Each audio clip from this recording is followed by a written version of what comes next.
Hi, everybody. My name is Miles, and I'm with Peak Performers. I'm a disability inclusion partner here with Peak Performers, and we are a staffing agency that's a nonprofit dedicated to helping people with disabilities, neurodiversities, and chronic health conditions find meaningful employment opportunities. I get a chance to talk to some really fascinating people and be involved in some really great conversations around there. And I've been particularly privileged in getting an opportunity to talk with many people with different neurodiversities across the different autism spectrum, as well as various different other conditions as well. And today I thought this was a natural way to continue that conversation in talking about the value of lived experience, especially that might be expressed online versus that of formal diagnosis and formal advice from doctors too. I know this can be a bit of a sensitive topic, and I will seek to try to make sure that I'm respecting all opinions as well, because I think it is something that's important that we talk about. But that said, this should be a really, really good conversation. Before we get into it, though, please take a second to drop a comment into the chat introducing yourself. And please take a second to connect with all of the other people. And also feel free to share your own thoughts and comments as they come up during the course of our interview as well. So without any further ado, Cecil, it's good to see you. Welcome on. Thank you. Hi, Miles. Thank you for having me. Well, of course, it's so good to see you. And real quick, give the audience an introduction to who you are and what you do. So I'm Dr. Cecile Hines, and my work sits in the intersection of autism, education, employment, and behavior analysis. I founded Autisol to be the best support system possible for adults with autism. And we try to enhance the confidence, the independence, as well as helping find career path. We also, on the flip side, work with employers and businesses to enhance their processes when it comes to recruiting, onboarding, training, and ongoing support. I love that. Fantastic. And I think that so many people would value your connections. I admire a lot of the work that you do on social media and raising awareness, and I appreciate that as well. But I wanted to kind of dive right into the topic. So when I first kind of got inspired to bring up this topic, I was jumping into a conversation on LinkedIn where there was a particular clinician that was saying, "Hey, look, you cannot replace lived experience with professional expertise from doctors." And there was a bit of a spirited debate going back and forth. And I think one of the challenges is that so many people with lived experience oftentimes have the feeling that they may not be heard or that their opinions may not be valued in the same way that a medical practitioner is. And I kind of, I'm open-minded to kind of both sides and stuff, but I also tend to gravitate more towards lived experiences. But that said, I also don't have any kind of neurodiverse conditions as well that I've had to seek out a diagnosis for.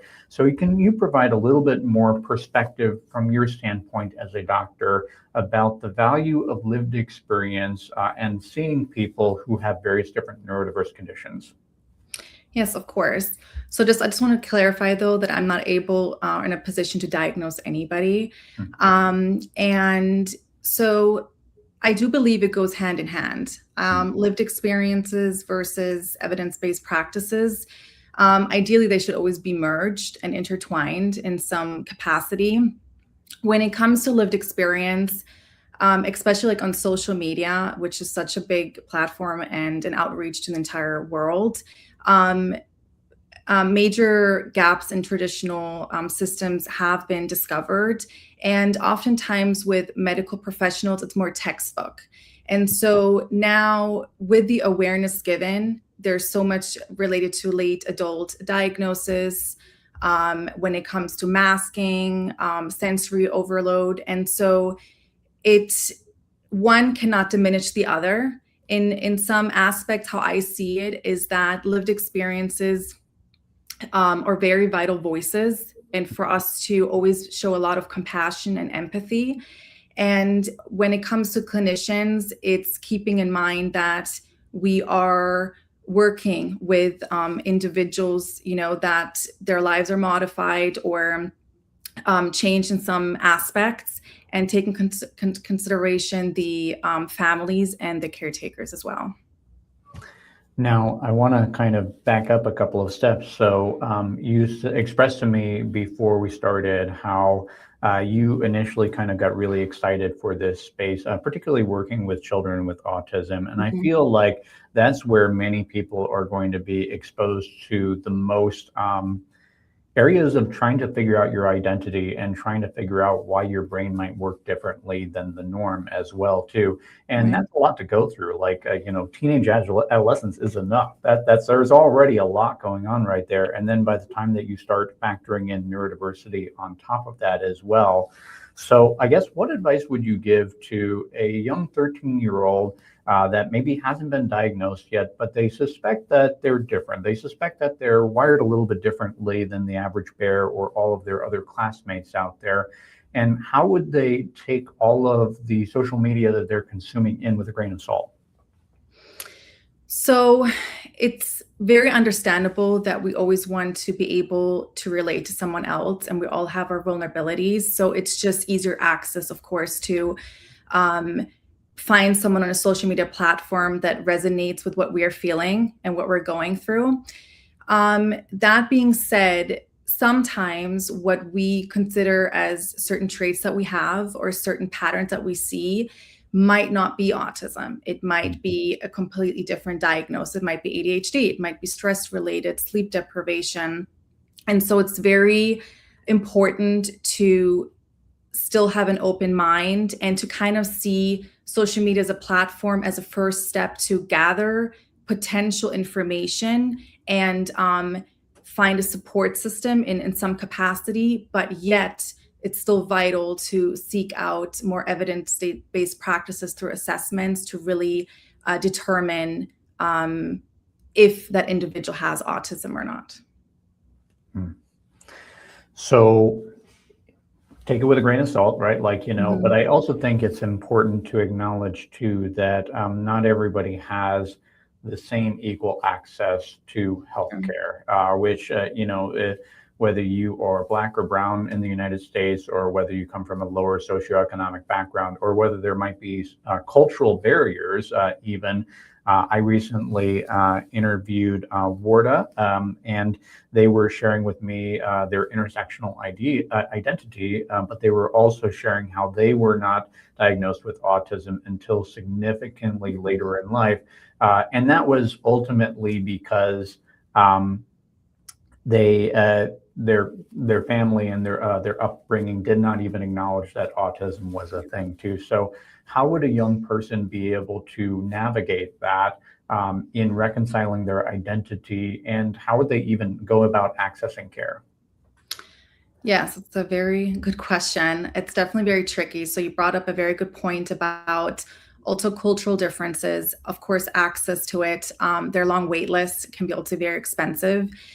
Um, Individuals who are struggling mm, with certain dynamics in terms of let it be professional speaking or anything else.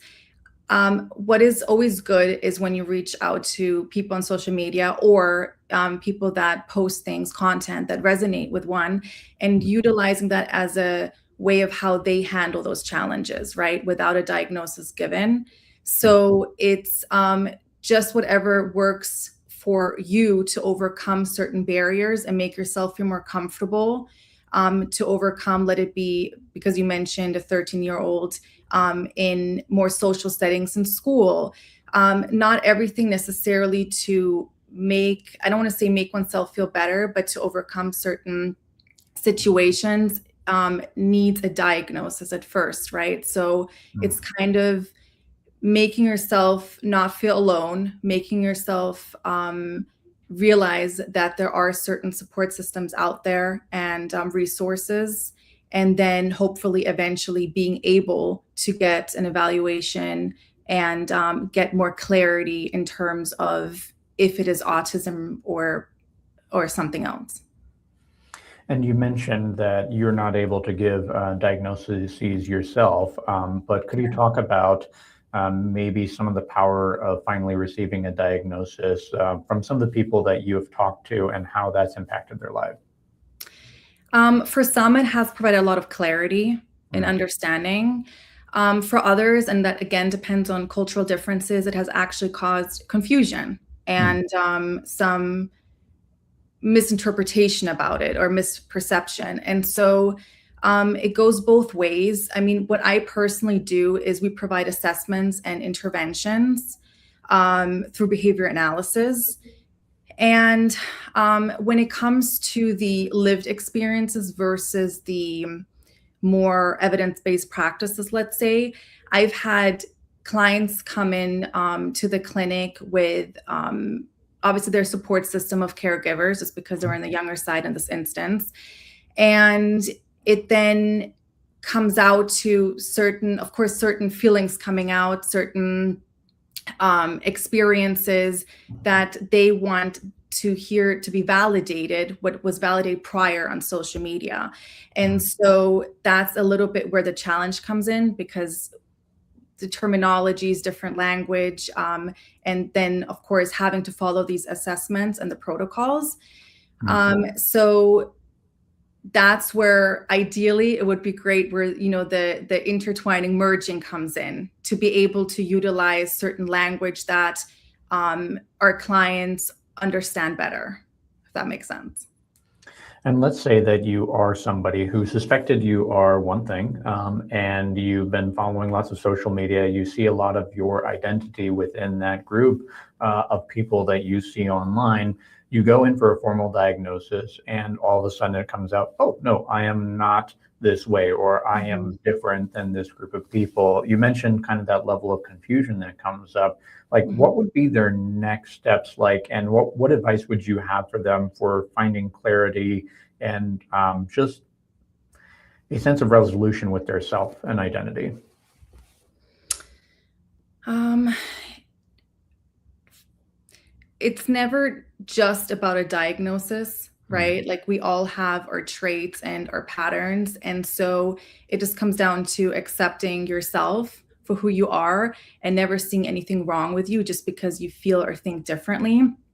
Finding a support system, let it be friends, family, even if it is social media, to just be able to connect with others and find modalities and just support to, again, to kind of work on things or to overcome, even if it's fear or misunderstanding, to feel misjudged, or those are all key elements, right? So it's to never give up, and to not, just because somebody doesn't receive a diagnosis of what their perception was or what they thought it was, it doesn't mean that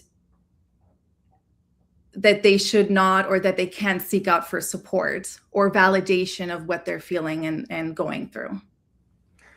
I think a lot of the animosity from either side might come from the models of disability that we see out there. And for those of you that are unfamiliar, there's typically within the advocacy space, we talk about a couple different models of disability. So, for example, disability may be seen through the religious model, as in like God smited you and that's why you're different, or that's why you're blind, right? You know, so oftentimes it's seen as a very specific act of God, or act of kind of the wider world, or karma, or whatever that is causing you to have that disability. And that's obviously very destructive for many, many different reasons that we won't get into.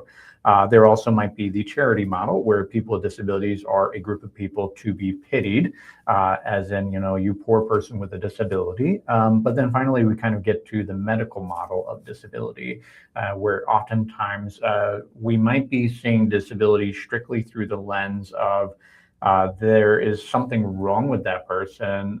There is something that we should ideally try to fix with that person.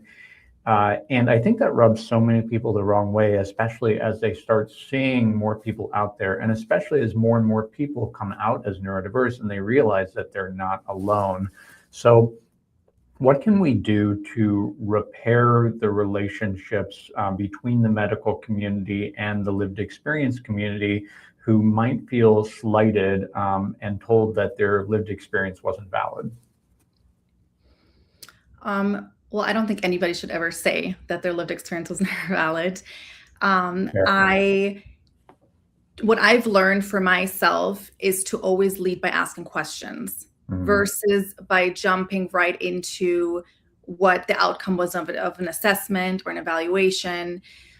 It is very important to empathize with that person's lived experience. And Mhm. so, how we could rectify it, in other words, is I've always had that vision or that idea. How great would it be if medical practices had a team of individuals working there that are neurodiverse Mhm. or are caregivers or a sibling from somebody that they knew on the spectrum, for instance, Mhm. and it just establishes that trust Mhm. and that vulnerability and that connection. And so I do think a lot has to do with the initial meeting of that client or and also the family to establish that and to make sure that they're heard, because oftentimes from the feedback I've received are that clients do not feel like they're being heard and they're not being validated in terms of their experiences. So it's just something that's extremely important. Also training, it always comes down to training. um, Even as registered behavior technicians working in behavioral health, it's just vital to understand, to really, really understand the background of the client. Mhm. And I mean, this is not necessarily, it's a part of it, but the communication modalities are different. And some individuals, let's say on the spectrum, are nonverbal. And Mhm. so it's just to keep in mind that we all have our own perspective, we all have our own emotions, we all have our own experiences, and taking everything into account. So training, keeping ourselves informed, listening, asking questions, that's what it comes down to. Okay. So lead with questions as opposed to answers or solutions. So Right I off think that that's, yeah, I think that that's pretty sound advice. And I think so many people are just looking to be heard. They're looking to be recognized. They're looking to be seen. And I think too that many people within the medical community will tell you that it looks very different now than it did 20 years ago or 30 years ago. Talk to me about those changes. Like, how has the medical community changed in their interactions with patients? Um, I mean, the awareness is more there now than it was before, Mm. and collaboration as well, working together as multidisciplinary teams. So, yeah, it comes down to not only the textbook education, of course, but just where it comes with the lived experiences and an understanding of what people are going through and what the families are going through, and just the collaboration of everything. And I'm not going to say that everybody functions and works like that. I would hope so. And hopefully one day we're going to get there. But it is, again, it does come down to the awareness, because years ago, we didn't really have that. I Mm. mean, everybody is a lot more outspoken now and shows their vulnerabilities, and that's amazing. Mm. In certain other cultural backgrounds, me being originally from Europe, growing up when I was a child, it was never really talked about or Mm. seen. So I just love that perspective that it's such a growing aspect of everything in the world. Yeah. Yeah. Thank you. By the way, I do want to give a quick shout out to Isatal, Bernard, and Yolanda. By the way, if you missed it, last week I talked with Yolanda specifically about the importance of governance with creating equitable employment practices that go beyond just having one particularly passionate person within the organization. I certainly hope that you do take a second to kind of check that interview out if you are joining us live right now. So as we kind of start wrapping up right here, I want to kind of circle back to access to resources, just because there are so many people that are out there that don't have the same level of resources. And I'll draw one particular kind of correlation. So oftentimes people will point out to me when we're talking about the neurodiversity spectrum, right? They point out dyslexia as an example of a superpower because they point to a person and they say, look, 25% of Fortune 500 CEOs are individuals with dyslexia. But then if you read other different studies, you can also point to the fact that it's estimated that 50% of all people currently in prison also have dyslexia as well. And I think that a lot of this comes down to the support that a person receives.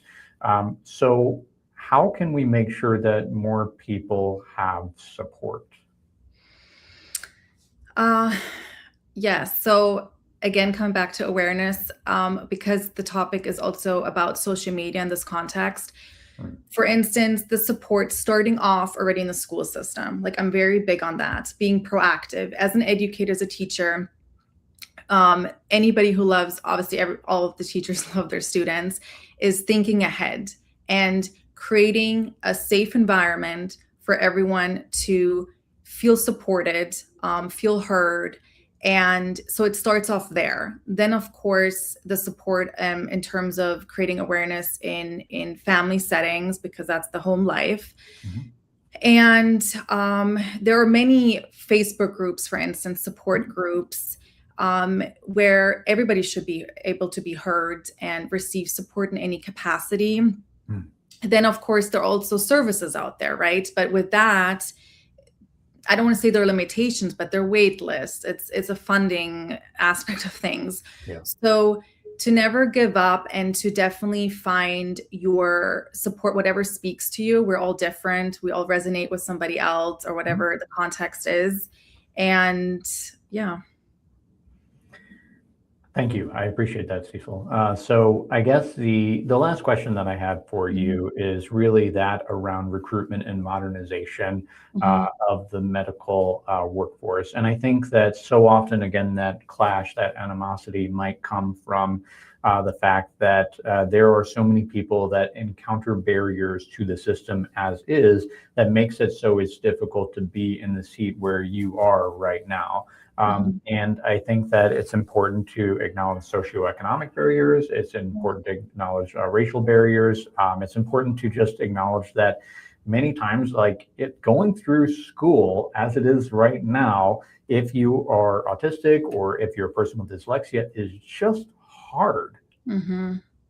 How can we fix this so that more people with that lived experience can graduate up to be able to support the people from a professional capacity? So in schools, for instance, if a student has an individualized education plan, as an example, there are obviously goals in place, but most of them are very academic focused. So I'm always very big when it comes to IEP meetings to focus on life skills goals, employment goals, and to really be proactive with that.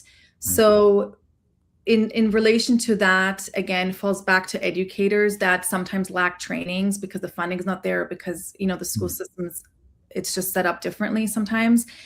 And to be aware. So that comes back to, again, lived experience with social media, because that's accessible to everybody, right? Like no matter, I don't want to say no matter what age, but obviously after a certain age, you're able to access it anywhere in the world and feel supported and feel that there's so much hope out there and so many opportunities and abilities if you're in that right setting and if you know about it. So yes, hopefully more and more organizations will open up to kind of provide more that support, especially also for high school students before they graduate, and to be able to really navigate this. Okay. Yeah, that's awesome. And individual education plans, like what are those for the lay person that doesn't even know what an IEP program is? So when a student has a diagnosis of some sort, they receive an individualized education plan, which protects them in terms of giving guidance to the teachers as well as the family. So every year you would sit down in a team and collaborate and come up with goals and discuss that with the family. to then work on those goals throughout the year and their progress reports. So to then it's short-term goals and then it leads to long-term goals for the ultimate success in terms of academically speaking, but also could be related to independence, life skills, and then employment skills as well. Yeah. Yeah. Mhm. Thank you. I appreciate you providing that clarification. I did want to give a quick shout out to Mia. She had a very resonant point here. Neurodivergent people often seek lived experience voices because they want to feel seen, understood, and validated by someone that truly resonates with their experiences. Clinical expertise is invaluable, but human connection and shared experience can be equally powerful. The most effective support often comes when professional knowledge and lived experience work together rather than compete with one another. Well put, Mia. I definitely admire that. Cecil, it's been so good having you on. I appreciate it. I know that I hit you with some pretty hard questions today, so you've been a great sport for that. But real quick, how can people find you online, and what kind of things are you working on these days? You can find me on LinkedIn or Instagram even. I found an Autisol, so you can find me on Autisol as well. And I work with clients on the spectrum and just to, help them find employment, and I help businesses as well. That's awesome. Thank you so much for coming on to join us in the conversation. Thanks to everybody that joined us live today. Thank Again, you. this has been Miles from Peak Performers signing off for now, and we'll see you next week, Friday at 11:30. Bye for now. Bye. Thank you.